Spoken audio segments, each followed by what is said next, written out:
Let's talk about the time Superman taught the elite a lesson on how to be a real hero. So Superman hears of a giant terrorist attack in Libya and goes to check it out to find that it's already been stopped by any means necessary. Turns out that this threat was stopped by a group calling themselves the Elite. Now, news about them starts to spread everywhere, and honestly, people are loving them. Clark Kent is pissed as he brings it up to a reporter asking him how he can paint these people as heroes. He says the Elite stopped a threat hard and fast. They didn't play around, they didn't try and save the bad guy's life and cause other people to die. They sound like heroes to me. Clark says Superman could have stopped it and nobody would have had to die, and they said yeah, and 3 months later they would have been downtown doing the same thing again. He tells him the world's broken, Kent, and people want somebody to come along and fix it, not somebody with slogans and bandages. The Elite download their manifesto into every computer across the world, saying it's a message to anybody who has treated somebody else like trash to further their own petty goals. Saying this is what the world asked for and this is what they're getting. You either be good or your house will get blown up with a 50 megaton bomb. A Big Blue hears of another dangerous threat of some metahuman terrorists in Tokyo, and he takes off to go quickly alleviate the situation. But as he does, he's met with a blast so strong it knocks him out of the sky. He raises his head up to see these metahuman terrorists, and barely able to muster enough strength for a whisper, he tries to say wait. But it's too late, as seconds later the Elite has slaughtered them all. Manchester Black teases him, telling him if he wanted some action, he shouldn't have laid there so long. Now as they go back to the Elite ship, Superman tells them that what they're doing has to stop. He doesn't care if they're murderers or terrorists. You can't just go around killing people. That's not justice. You murder people and call yourselves heroes. That's not how the job gets done. And Manchester Black tells him simply, you know, it's funny, as a kid I loved heroes, but that's not the word I would use for us. He tells him, you know, heroes are the good guys pounding the shit out of the evil guys, no questions, no gray areas. It was a perfect made-up fairy tale for a kid who lost his mom to cancer and his dad to Adolf. Masks are for hiding, capes are for play, and villains don't give you a big speech before they kill you,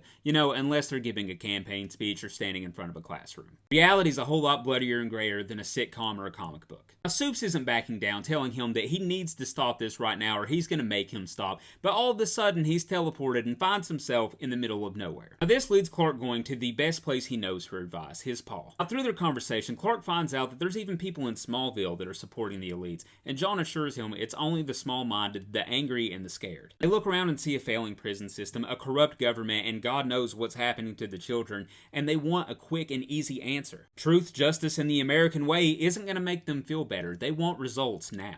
So then Clark asks, does that make them right? Is the only way to fight back against demons to become one yourself, to give up your kind of moral code? And John tells him, of course not, Clark, but you can't just talk to these people, you have to lead them by example. And Paul tells him, you know, if that doesn't work, you can always kick the crap out of these guys, right, Clark? But Clark doesn't have an answer.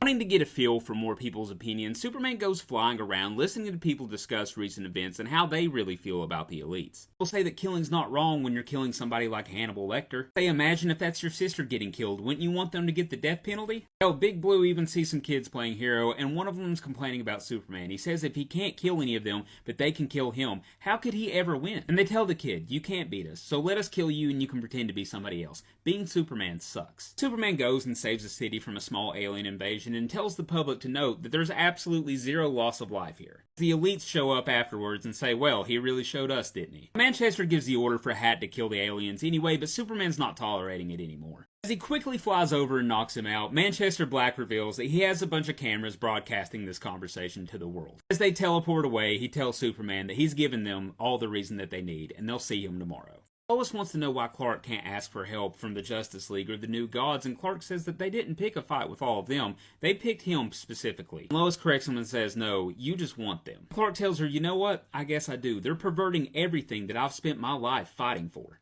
Kill people and laugh about it. They have no concept of human rights. Lois tries to remind him that Manchester Black put a hole in a mountain by just thinking about it. And he told her that he heard a child today say it would be fun to be in the Elite. It would be fun to kill the bad guys. Fun to kill people. He has to show people a way of compassion and of faith instead of spite and anger. They have to see that somebody believes in humanity strongly enough, and Lois cuts him off and says what? To die for them? Cuddling up for the rest of the night, Clark doesn't give her a response. Early the next morning, he gets up to go fight his battle anyway. The Elites arrive and tell him that the dream is over. Clark only has one demand. He's scared about the collateral damage and tells them that they're not fighting here. Manchester Black agrees and teleports him to a moon off of Jupiter, but makes sure he knows that this is all getting broadcast back home. Superman tries to reason again and warn them that he doesn't want to see any more violence or bloodshed. The Elite, on the other hand, are just not having it. They begin their assault on Superman. Manchester Black uses his telekinesis to tighten the capillaries in Superman's brain. Superman lays there on the brink of a stroke. He whispers in his ear that it's funny. Of truth, justice, and the American military commercial right-wing way. In the end, he's laying there spastically twitching to death for Manchester Black's amusement. Cold Cast grabs Superman's head and gets ready to unleash enough power to damn near blow this moon apart. And when he's done, he's left with nothing but a cape. They think they've won until out of nowhere they hear a booming force saying, "I finally get it now.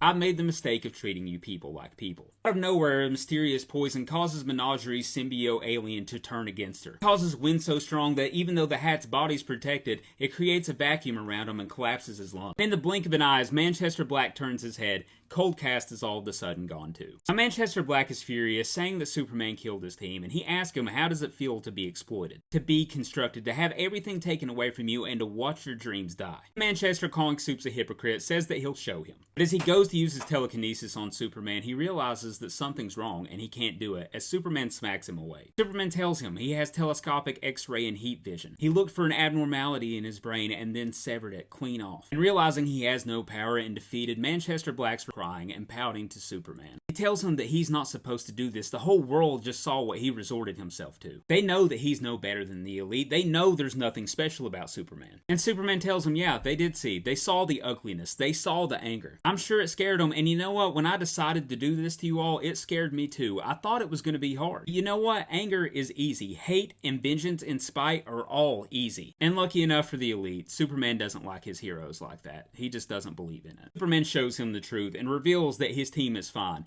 A little disabled, a little debilitated, and probably going to have a headache he'd never want to imagine. But they're gonna live, and Manchester himself has no more than a very focused concussion. But Superman promises that by the time his powers do come back, he'll be on so many psionic dampeners he'll never be able to use them. And Manchester Black is screaming at Superman, telling him he's crazy if he thinks he'll ever stop coming for him. If he thinks this is over, he's living in a dream world. And Superman tells him, you know what? I wouldn't have it any other way. Because dreams save us. They lift us up and transform us. And on my soul, until we have a world where dignity, honor, and justice is the reality that we all share, I will never stop fighting. Ever.